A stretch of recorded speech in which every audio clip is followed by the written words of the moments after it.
Dwi'n cofio dod yma ta 3 mlynedd yn dôl. Mae'n cael ei ddefnyddio fel sort of llyfr gigs a stuff illegal. So bobl sy'n smocio ac yn cyffurio a stuff. So actually fel dwi'n crack den adeg yna. Dwi'n meddwl, straight-laced dyddi yma, so rhywbeth yn iawn.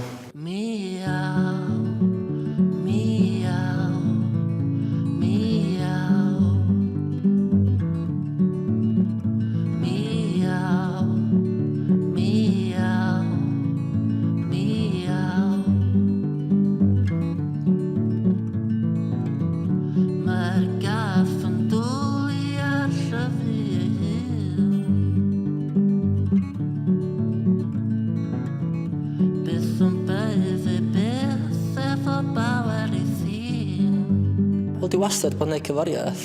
Dwi'n nes i stopio pan i ta 24 sy'n dechrau cwmni animeiddio. Dwi'n gennau amser a stwff i wneud. Nath un o ffrindiau fi sy'n byw yn Gaerdydd ta clywed yn anghaneuon ni a dyn pasio ymlaen i Radio Cymru. Dyn o fanna mae stwff sy'n dechrau, rili.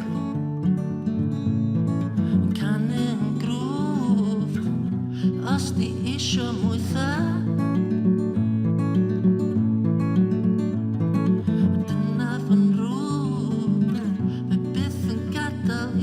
Gynna'm llawer o fwriad neu cerddoriaeth. Dim lot o blwyddyn yn dol si, sort of tunio'n dol i fewn i scene gerddoriaeth Cymraeg. Gwau gymaint o stwff da yn ymlaen, sort of roed ryw inspiration bach hefyd yma, wedyn just dechrau neud stwff o fanna.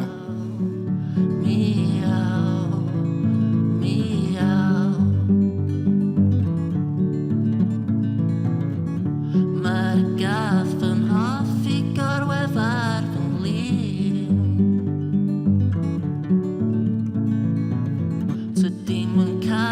Just isio cymnesrwydd mae hi. Dwi'n meddwl alla os oes gennau steil bod o'n rhywbeth mae'n siŵr sy'n cael ei greu ar ffaith dwi'n methu chwarae ffrynna'n iawn, so alla dyna di'r sort of thing, bod y stwff yn swnio fel demos, ond dwi'n hoffi yna hefyd. Lot o'r gyforiaeth yn gwrando sy'n swnio fel demos.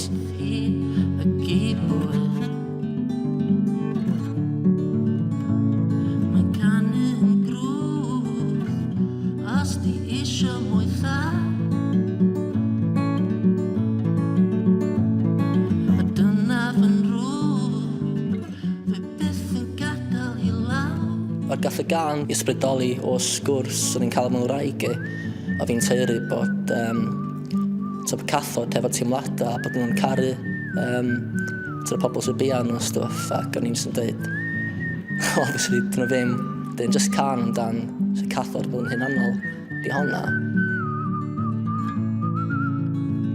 Mae'n canu yn grwth, os di isio mwytha.